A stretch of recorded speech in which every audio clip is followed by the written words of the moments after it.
안녕하세요. 시사포커스의 태산입니다. 중국 공산당과 당수 습근평은 새해 초부터 불운에 시달려 3개월 동안 3건의 국제소송에 직면했습니다. 1월 하순 필리핀은 남중국해에서 중공이 해양 환경을 파괴한 것과 관련해 국제소송을 제기하겠다고 밝혔습니다. 음력설 무렵에는 미국 미주리주가 코로나19 팬데믹을 악의적으로 은폐하고 확산시켜 지역에 피해를 입혔다는 이유로 연방법원에 중국 공산당을 고소했습니다. 2월 12일 외신 보도에 따르면 세계시민법원이 대중국 심판을 준비 중이며 2025년 4월 헤이그에서 습근평 및 중공 고위층까지 확대될 수 있는 일련의 범죄에 대해 공개 재판을 열어 책임을 묻겠다는 계획을 밝혔습니다. 미국의 소리 보도에 따르면 세계시민법원은 지난해 7월 8일부터 12일까지 네덜란드 헤이그에서 중국 특별재판을 열고 중공의 수장 습근평에 대한 기소 내용을 심리했습니다. 그 내용에는 대만 국민의 자결권 침해 및 대만과 주변국에 대한 침략 행위, 특히 티베트와 신장에서 저지른 반인륜 범죄 및 집단 학살죄가 포함되어 있었습니다. 증언자로는 티베트 망명정부 관계자인 켈상 도르제, 남몽골 인권운동가 앵헤바투 토고촉, 캐나다 민주중국 전선 부주석 성설 등이 참석했습니다. 7월 12일 네덜란드 헤이그에서 열린 습근평 공개 심리가 종료되었으며 이날 세계시민법원은 습근평에게 체포영장을 발부하고 그가 티베트 및 신장 지역에서 반인륜 범죄 및 집단학살을 저질렀다고 선포하였습니다. 체포영장에는 세계시민법원이 습근평을 기소하고 체포할 법적 근거를 충분히 확보하였다고 명시돼 있으며 혐의 내용은 다음과 같습니다. 1. 티베트인을 대상으로 저지른 반인륜 범죄, 아동 강제 이송, 투옥 또는 기타 심각한 개인적 자유 박탈, 티베트 민간인 박해. 2. 위구르족에 대한 집단 살해와 반인륜 범죄, 여기에는 집단 살해, 투옥 또는 기타 심각한 자유 박탈, 고문, 강제 노동을 위한 강제 이송, 강제 실종 등이 포함됩니다. 세계시민법원은 국제사회와 각국 정부에 중화인민공화국 주석에게 체포영장을 발부하고 정식 재판을 개시하며 조치를 취할 것을 촉구하였습니다. 미국의 소리는 세계시민법원이 공식적인 국제사법기구가 아닌 비공식 민간 조직이며 이 법원은 전 뉘른베르크 군사재판 검사 벤저민 페렌치와 노벨 평화상 수상자 올렉산드라 마트비추크의 지지를 받아 설립된 것이라고 보도했습니다. 벤저민 페렌츠는 국제형사재판소 창설을 주창한 인물이기도 합니다. 세계시민법원은 2023년 2월 블라디미르 푸틴이 침략죄를 저질렀다고 공개 재판을 통해 판결하였습니다. 그 한 달 뒤인 3월 국제형사재판소는 푸틴에 대해 체포영장을 발부했는데 이는 유엔 안전보장이사회 상임이사국 정상에 대해 처음으로 발부된 체포영장이었습니다. 이 체포영장이 의미하는 바는 국제형사재판소의 124개 회원국은 모두 법적 근거를 가지고 푸틴을 체포할 수 있다는 것입니다. 그런데 흥미로운 점은 국제형사재판소가 체포영장을 발부한 이후에도 푸틴은 총 12개국을 방문했지만 이 국가들은 모두 국제형사재판소 비회원국, 즉 푸틴을 체포할 수 없는 나라들이었습니다. 2023년 7월 남아프리카 공화국에서 열린 브릭스 정상회의는 러시아 외교에 있어 중요한 무대 중 하나였지만 푸틴은 끝내 참석하지 않았습니다. 이에 대해 여러 언론들은 푸틴이 체포를 우려해 의도적으로 불참한 것이라는 추측을 내놓았으며 그 이유는 남아프리카 공화국이 국제형사재판소 회원국이기 때문입니다. 이번에 진행된 시진핑 재판에 참여한 판사, 검사, 변호사들은 모두 국제법조계에서 저명한 인사들이었습니다. 주심판사 스티븐 주니어 랩, 미국 글로벌 형사 사법특사이자 시에라리온 특별법정의 수석검사, 판사 자크 야쿠브, 전 남아프리카 공화국 헌법재판소 판사, 판사 바와니 폰세카, 스리랑카의 유명 헌법 및 인권 변호사, 검사 조너선 리스, 라이마 은구옌, 변호인 다니엘 알샤크, 스티븐 켈리어 등도 모두 국제적으로 유명한 법조인들입니다. 주심 판사 랩은 과거 시에라리온 특별법정에서 전 라이베리아 대통령 찰스 테일러의 재판을 주도한 인물로 테일러는 최종적으로 50년형을 선고받았습니다. 랩 판사는 미국의 소리와의 인터뷰에서 다음과 같이 말했습니다. 시진핑과 테일러는 죄의 유형이 다릅니다. 테일러는 전쟁 범죄를 저질렀고 시진핑은 반인도적 범죄를 저질렀습니다. 그는 이어서 시진핑은 테일러보다도 훨씬 더 중대한 사건의 중심에 있다고 강조했습니다. 테일러의 범죄는 수만 명의 피해자를 낳았지만 시진핑의 범죄는 티베트와 신장에서 수백만 명의 피해자와 관련되어 있다고 밝혔습니다. 랩 판사는 이렇게 덧붙였습니다. 현재 우리가 확인한 바로는 시진핑은 티베트와 신장에서 11가지의 집단 학살 및 반인도적 범죄 혐의에 대해 충분한 증거가 존재합니다. 시진핑을 실제로 체포할 수 있을지는 아직 알 수 없습니다. 하지만 시민법원이 진행한 이번 재판이 국제사회에 중요한 문제의식을 던져줄 수 있기를 바랍니다. 또한 다른 국가들이 공동으로 법원을 구성함으로써 이 목표를 실현할 수 있는 다른 경로도 존재합니다. 이번 시도가 국제사회가 행동에 나설 수 있는 계기가 되기를 기대합니다. 우크라이나 변호사 크리스티안 쿠라흐는 세계 시민법정이 습근평을 재판하는 것은 의미 있는 일이라고 평가했습니다. 이는 최소한 국제사회가 해당 문제에 대해 어떤 입장을 취하고 있는지를 보여주는 것이라고 밝혔습니다. 그는 만약 향후 국제형사재판소가 습근평에게 여러 가지 죄목으로 유죄 판결을 내리게 된다면 국제법원 판결을 반드시 이행해야 하는 국가들에서는 자국 영토 내에서 그를 체포할 법적 근거가 생긴다고 말했습니다.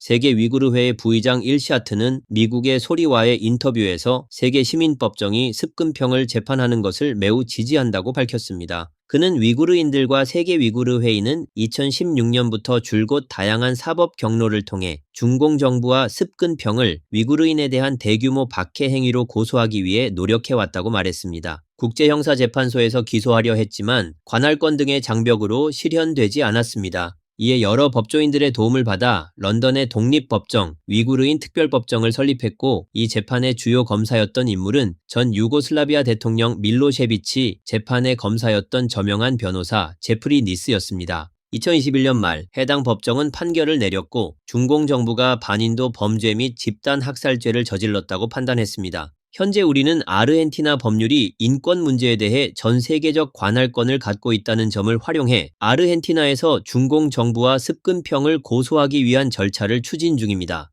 위구르인들은 중공 정부와 습근평의 만행을 고발할 수 있는 모든 경로를 절대 포기하지 않을 것입니다. 보도에 따르면 이번 재판은 습근평은 물론 중공 고위층으로까지 확대될 수 있으며 그들의 책임을 추궁하는 과정이 될 것이라고 합니다. 이 재판은 국제사회가 중공 최고 지도자에 대해 공개적이고 체계적인 사법 절차를 처음으로 진행하는 사례로서 중요한 의미를 지닌다고 평가받고 있습니다. 민주화 운동단체인 민진글로벌 부의장 성설은 칸 중국과의 인터뷰에서 이번 재판의 진행 과정, 혐의 내용, 정의를 위한 싸움이 지닌 영향력과 도전에 대해 자세히 설명했습니다. 성설은 세계시민법정 설립의 목적에 대해 전 세계적으로 죄가 있어도 처벌받지 않고 기소조차 되지 않는 독재자들을 대상으로 재판을 가능케 하는 장치를 마련하고 피해자들에게 목소리를 낼 기회를 주며 범죄에 대한 책임을 묻고 정의를 추구할 수 있게 하기 위한 것이라고 말했습니다. 중국은 전 세계에서 인권 탄압이 가장 심각한 국가 중 하나지만 중공의 독재 체제에서 습근평과 그의 정권이 중국 법에 따라 제재를 받는 일은 결코 일어날 수 없습니다. 따라서 우리는 세계시민법정과 같은 기구를 통해 법의 공백을 메우고 전 세계가 습근평의 죄행을 인식할 수 있도록 하며 피해자들이 자신과 가족을 위해 정의를 찾을 수 있도록 해야 합니다. 성설은 세계시민법정이 2025년 4월 헤이그에서 보다 전면적인 재판을 열 계획이며 현재 그녀의 팀은 방대한 피해자 증언을 수집하고 있으며 국제법률 전문가들과 함께 가능한 법적 혐의에 대해 연구하고 있다고 밝혔습니다. 그녀는 또한 피해자들에게 그녀의 팀과 연락해 줄 것을 요청하며 X 등 소셜미디어를 통해 증거를 제공해 달라고 호소했습니다. 이번 재판은 아래 두 가지 유형의 기소 가능성을 포함할 것으로 알려졌습니다. 1. 로마 규약에 따른 형사기소, 집단학살죄, 로마 규약 제6조, 위구르인, 티베트인, 남몽골인, 종교적 소수 집단에 대한 체계적인 박해를 포함합니다. 반인류 범죄, 로마 규약 제7조, 대규모 강제 실종, 고문, 노예화, 정치적 탄압, 불법 구금 등 다양한 인권침해 행위 등을 포함합니다. 2. 중국이 이미 서명한 국제인권조약의 위반, 고문 및 기타 잔혹하고 비인도적이거나 굴욕적인 대우 또는 처벌 금지에 관한 협약. 중공 정부는 이 조약에 서명했음에도 불구하고 정치적 반대 인사, 파룬궁 수련자, 신장 위구르인들에 대해 광범위하게 고문을 사용하는 등 심각한 인권 침해를 자행하고 있습니다. 모든 사람을 강제 실종으로부터 보호하기 위한 국제협약. 중공은 이 협약에도 서명했지만 반체제 인사, 언론인, 인권 변호사, 소수민족 구성원들에 대해 강제 실종을 자행하고 있습니다. 모든 형태의 인종차별 철폐를 위한 국제협약. 중공정부는 이 협약에 서명했음에도 불구하고 신장 위구르인, 티베트인, 남몽골인에 대해 체계적인 박해를 가하고 있으며 문화적 집단 말살 행위도 함께 자행하고 있습니다. 경제적, 사회적 및 문화적 권리에 관한 국제규약. 중공정부는 이 조약에도 서명했지만 대규모 강제 철거, 환경 파괴, 빈부 격차 확대 등 국민의 기본적인 경제, 사회, 문화적 권리를 심각하게 침해하고 있습니다. 세계 인권선언. 중공정부는 이 보편적 인권 기준에도 불구하고 언론의 자유, 결사의 자유, 종교의 자유를 극도로 억압하고 있습니다. 2025년 4월 열릴 예정인 재판에서 세계시민법정은 습근평에 대한 범죄 혐의 범위를 더욱 확대할 예정이며 그 범위는 다음과 같은 영역을 포함합니다. 지역 범위에는 다음이 포함됩니다. 만주국, 역사적인 탄압과 민족 박해가 주요 혐의로 다뤄집니다. 홍콩, 민주화 자유가 체계적으로 파괴되었고 반체제 인사들이 대거 체포 및 고문당한 사례들이 핵심 쟁점입니다. 남몽골, 문화적 말살 및 인종차별적 박해가 이루어졌다는 혐의가 제기됩니다. 범죄 범위와 피해 집단은 다음과 같습니다. 중국 인권 변호사 및 그 가족들에 대한 박해, 파룬궁 수련자 및 일반 중국 시민들의 생체 장기 적출, 강제 철거, 강탈된 토지와 재산 탈취, 코로나19 바이러스 은폐 및 피해자에 대한 박해, 독성 식품의 확산으로 인한 건강 재앙, 수재 피해 및 홍수 방류 은폐로 인한 대규모 사망, 중국 민주당에 대한 잔혹한 탄압, 독성 백신으로 인한 아동 건강 위기, 정신병원 남용, 반체제 인사들의 불법 구금, 미성년자들에 대한 신체적 침해 및 자유 제한, 아이들의 교육권 박탈, 기독교와 천주교 신앙 집단에 대한 체계적인 박해, 불교 신자들에 대한 문화적 및 신앙적 억압, 전능 신교와 소규모 종교 집단에 대한 잔혹한 탄압, 해외 반체제 인사들의 국제적 납치 및 탄압, 쇠사슬녀 사건과 중국의 여성 인신매매 및 성노예 문제 등입니다.